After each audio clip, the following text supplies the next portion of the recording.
How to enable SMTP in Zoho Mail.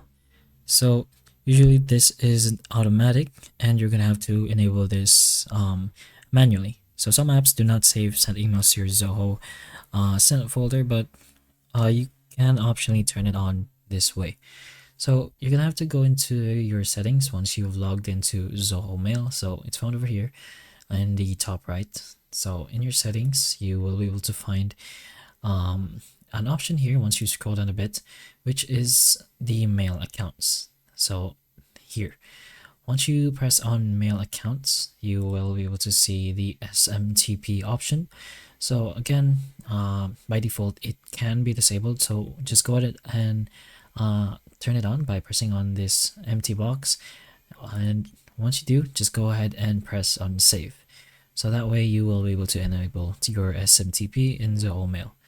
So hopefully the information of this video can help you, and if it can, please like and subscribe for more videos like this, and that's all.